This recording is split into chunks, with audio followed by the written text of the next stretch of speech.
If holiday travel has ever turned your cheerful family trip into a meltdown montage, you are not alone. Today, I'm going to give you a simple step-by-step plan for the car rides, flights, hotel room setups, time zone shifts, and those sticky family expectations so that you can come home from your holiday travels with memories, not sleep debt. But before we dive in today, I just want to say how much I appreciate a friendship where you're both open to just checking things out. About 2.5 years ago, my friend Erin and I were on one of our catch-up walks, and she asked if I had ever heard of a color analysis. I had not. She explained that it's a consultation where someone helps you understand which colors look best on you.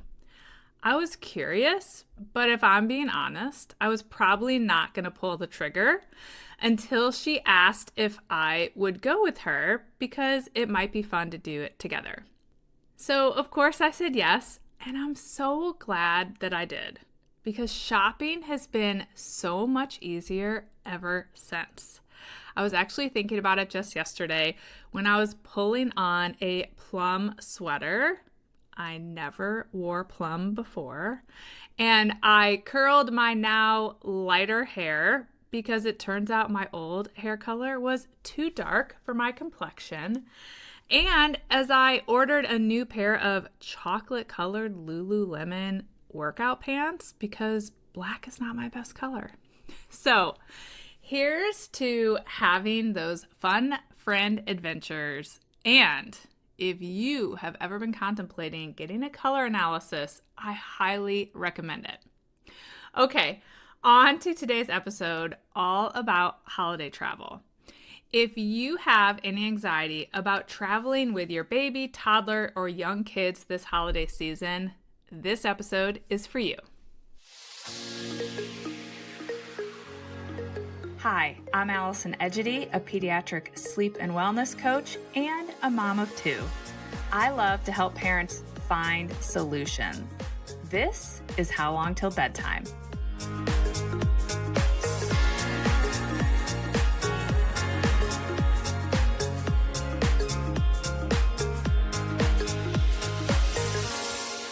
Hey there, Allison here. Welcome back to How Long Till Bedtime.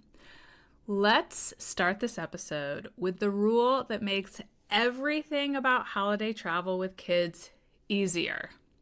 Protect their sleep schedule. And be okay if friends or family members aren't thrilled about you holding those sleep boundaries. From personal experience, I can tell you that one of the fastest ways for a trip to unravel is to have overtired babies or children.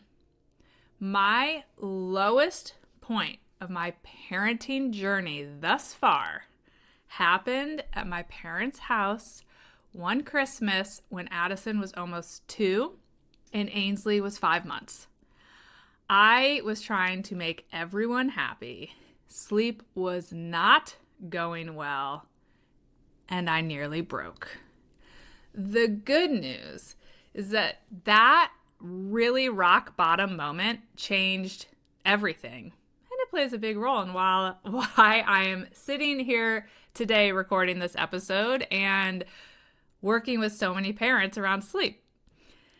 After that really painful trip, I learned to take charge of our family's sleep while traveling and to manage families' expectations. After those first 2 painful years, we really did an about face and ended up loving traveling with our kids, and we still do. So beyond prioritizing sleep schedules and bedtimes, let's talk specifics. I want to start with car travel. If you're road tripping, aim to have naps happen at the usual times so that you're keeping your child's sleep rhythm intact. If your child nods off easily in the car, I would suggest that you keep them engaged and entertained until about 15 minutes before their normal nap time. So if there are 2 adults in the car, I like it when I have one who sits in the back to help keep the baby or the toddler or the preschooler awake until you're inside that 15-minute window. And then they can move back up front, or you can just quiet the car. So I'm talking screens off, chatting to a minimum or down to nothing. And if you have a travel white noise machine, time to turn it on. And then once your little one is asleep, you and your partner, or you if you're traveling solo, can turn back on the music or the podcast or the audiobook at a low level. You don't have to continue to sit in silence, but sometimes that silence can help us hit that nap put down window. If your little one conks out hard, you may need to cap the nap so that you don't wreck the next nap or push bedtime too late. And it's important to remember that car sleep is less restorative than flat, motionless sleep in the crib or the bed. So a smidge longer nap than usual is probably going to be fine. But don't let it go more than 15 or 20 minutes longer, and avoid something that is not the norm, like a 90-minute snooze at 4 p.m., which could absolutely torpedo bedtime. And for my night drivers out there, one, I have no idea how you do it because I can't really safely drive past 9 p.m., certainly not more than about an hour, because I'll want to fall asleep. But if night driving is your jam, set your child up to sleep the whole way. So PJs on before you get in the car. And then once you're within 15 minutes of their normal bedtime, or if it's already bedtime when you get in the car, same thing. Quiet everything down, put some white noise on, and let your little one get to sleep. If you're going to arrive at your destination when it is still in the middle of the night or before it's time to be waking up in the morning, try to just do a straight transfer of your child from the car into the crib or bed. But if they wake up, which would not be uncommon, go ahead and offer your infant a quick bedtime feeding, even though I know it's the middle of the night, or like a little mini bedtime routine, because that can help them get back down quickly and register that it is still nighttime. Also, think about what you want to be packing in the car as it relates to helping your little ones sleep. So do they typically sleep with a little lovey? Make sure you bring it in the car if we're doing one of these night trips, or even a nap potentially.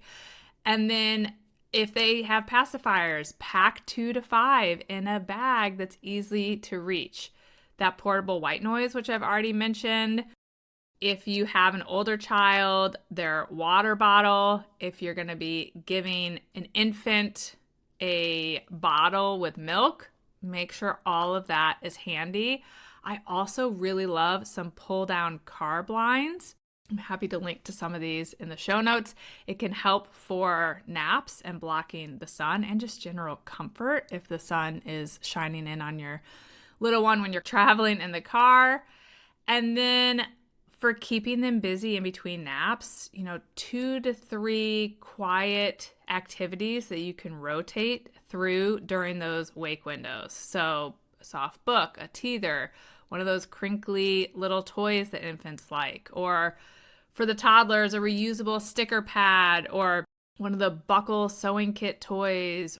And for those older kids and maybe some of your toddlers, think about headphones with an audio book, or a simple coloring book or drawing pad. But when it's time to be napping, we want all of those entertainment items put away during the nap time. All right, let's talk about flights.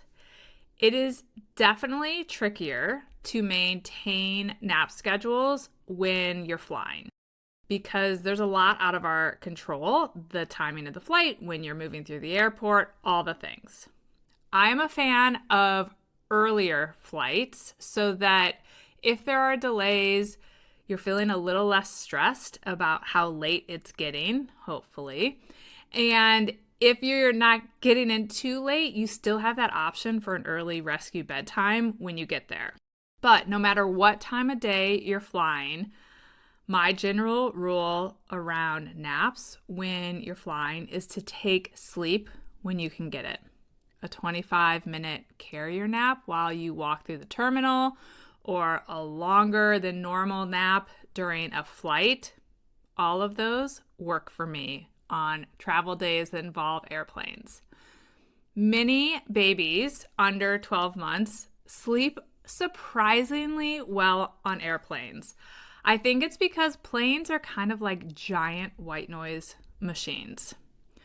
But once you have a walking toddler, plane naps can absolutely be tougher because curiosity and wanting to move often wins out. So if you're in that boat, aim for a stroller nap or a car nap after landing, or plan on that early rescue bedtime. So if you know it is nap time and your 14-month-old is just determined to be walking across your laps or just trying to get out of your arms and walk the aisles, don't panic if the nap isn't happening. Think about a car nap when you land or a rescue bedtime if naps don't come together. Also, for the infants, feeding on takeoff and landing can relieve that ear pressure, and feedings can also help promote sleep if they're struggling to settle during the flight.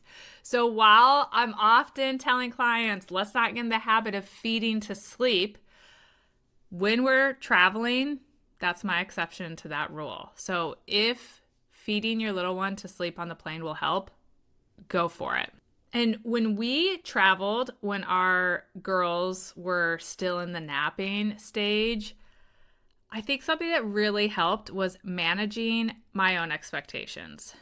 I went into these days where I had no idea how these flights were going to go, just telling myself that daytime sleep was likely going to be short or off schedule, but that I knew the fix was a 30 to 60 minute earlier bedtime. And I knew that we could start fresh the next day. And I had this memory of being trapped at an airport at 1 a.m. with my very exhausted children. I think they were just beyond napping at this point, but they were still young. And being really proud of myself the next day for not panicking. We didn't even make it to our final destination. We did get on a flight that I think landed at 3 a.m. and we didn't continue with our 2-hour drive after that. We just checked into a hotel by the airport, got some sleep, but I'll tell you what I did. I got us all up at a fairly normal time. I think I had us all up by 8 so that we could get right out, get on our way. I do think the girls may have snoozed a little in the car on the car ride there. And then I just went through that whole next day, even though everyone was a little bit cranky, knowing that I would put them to bed early. And our trip was not ruined at all. But I do think a big piece of that was managing my expectations and then going into that next day with confidence that I knew how to get things back on track. So if you have one of these nightmare travel days, please know that you can correct it the following day. And I think managing your expectations can help with how we all feel, including our kids, about the stressful travel. Now, let's talk about what to do when you get to your destination. I always like to try to recreate the sleep signals from home. So familiar pajamas, sleep sack or swaddle, their favorite lovey, your 2 to 3 familiar bedtime books, the white noise, a toddler clock. If you have a child over the age of 2, the toddler clock they normally would use at home, And if you have an infant and they're going to be sleeping in a travel pack and play or a crib somewhere else, something else you can do is bring the sheet that they slept on the night before you went on this trip and use it in the travel crib or the crib where you're going because it will smell like home. So that's a great travel hack for the infants or even the toddlers who are still sleeping in a crib or travel crib. And if you're going to be needing to room share, whether that's a hotel or at your parents' house, I want you to go into it assuming that everything is going to be fine, that your child is going to continue to practice their great sleep habits from home. So do your bedtime routine and then leave the room like you normally would. If you're in a hotel, obviously you won't be able to do that. So I usually just suggest that parents step out of view of the crib. So I have read many books sitting in a hotel bathroom or in that little entry nook between the door and the bathroom. And then once my girls were asleep, I would climb into bed and watch a show on my phone or the iPad with my earbuds in. But I really found that me moving out of their line of sight helped them. Some kids won't need that. Some kids will be fine with you just laying in the bed quietly. But I will tell you, you being on screens can be distracting when kids are falling asleep. If you have a child who is still fitting in a travel crib and you're needing to room share, whether it's at a hotel or at a house, a slumber pod style canopy creates a dark, cozy space for your child. It's like their own little room. So I highly recommend these when you're going to be room sharing. And I have a discount code. I don't have it right in front of me, but we'll absolutely link to it in the show notes, and it will allow you to get some type of discount. So I'll find out what it is and put it in the show notes for you guys because the slumber pods are awesome. And because I like a plan, I always like to think about the worst case scenario. So let's play one out. You're in a hotel. Your 2-year-old wakes up at 2 a.m., sees you in the bed next to the travel crib, and they refuse to sleep in the crib. You're obviously not going to let them cry and disturb all the people in the rooms next door. So first you may try to settle them back into their crib by rubbing their back or giving them their lovey, just trying to reassure them. But if that doesn't work, most often they'll end up in your bed. Don't panic. Prioritize sleep for everyone. Don't lay awake thinking you're creating some major issue. And just tell yourself that you will commit to a quick reset the very first night you're back home. Kids, even infants, learn so quickly that sleep may look different when they are outside the home, but that home sleep is predictable, that it looks a certain way. So even if everything goes off the rails while you're traveling, just plan to reset as soon as you get home. Now, let's quickly touch on traveling to different time zones. Generally, I would just say I recommend switching your child to the new time ASAP. Circadian rhythms are driven, yes, mostly by light, particularly that morning light, but also by the rhythm of meals and daytime activities. So slow transitions can actually be harder on them than a quick transition. If you're dealing with just a 1-hour time difference, you can convince me either way on whether you want to switch them over that 1 hour or not. So if you're just staying 1 or 2 nights, it might be simplest to not switch them at all. But for longer visits, just switch them right away. I did it all the time. We went back and forth for my parents in Indiana and my husband's parents in Chicago, and there was a 1-hour difference, even though it was only 2 hours apart. And we switched them back and forth and didn't think anything of it. If you're dealing with a 3-hour cross-country difference, I still recommend that you switch instantly, particularly if the travel day was a mess, which I know is a little bit counterintuitive, but sometimes when the travel day is a mess, our kids are already so tired and discombobulated that the easiest thing to do is just put them on the new schedule. And always remember that one of the fastest ways to help them adjust is to wake them in the morning at a normal time and to get them outside right away. Whether they woke up super early, once you're to your normal wake up time, you want to get them outside right away, or if you had to wake them up because they were trying to sleep in, get them outside right away. Another option, if you have a beautiful, perfect travel day and they're napping on schedule, so it wouldn't make sense to switch them promptly at bedtime, would be to switch them halfway upon arrival over that first 12 to 24 hour period, and then by day 2, you want them fully on the new schedule.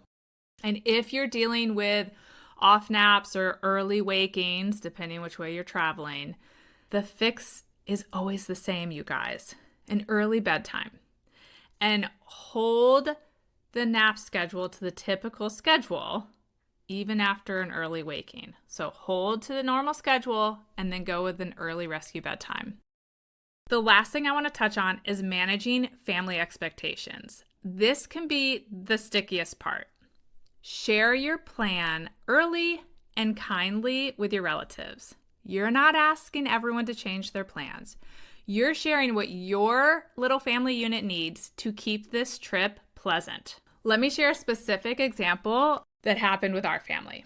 Growing up, we always spent Christmas Eve with my dad's best friend's family. It was wonderful, but it often went late, and our houses were 30 minutes apart. After that disastrous Christmas I already told you about, we told everyone that we would come early to the Christmas Eve celebration, and then we would be leaving to go back to my parents' house to put the kids to bed. My parents were initially annoyed, but I will say our family friends graciously agreed to move dinner a bit earlier so we didn't actually have to miss dinner, and then we just headed out right after dinner. Everyone survived, and the best part was my little unit, my kids, were happy on Christmas Day. The following year, my parents hosted, and Mike and I just put the kids to bed before dinner, and then he and I were able to enjoy dinner and the after-dinner games that we typically played. I will say that Mike's family wasn't quite as accommodating, so in those early years, I skipped many dinners, and he would just go out to dinner. I would feed the girls dinner at the house and put them to bed. And I'm sure they thought I was nuts. They probably still do. But I kept my sanity, and then the girls had a great time during the day hanging out with his family. So if you need to hear this, it is okay if your family or your in-laws don't understand why you're prioritizing sleep when you're, quote, on vacation. And it is okay to hold your boundaries and maintain schedules, even if you miss some things. Over time, it becomes the new normal. Even now, my parents always ask, what time works well for dinner and what time are we aiming for my kids to go to bed?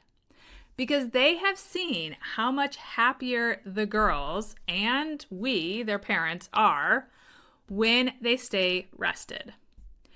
And no matter how your trip goes, you guys, don't forget to reset the very first night that you get home. Go back to your usual routine and expectations around your children's sleep. If you bent the rules on your trip, expect 1 or 2 nights of protest, but then everything will be back on track.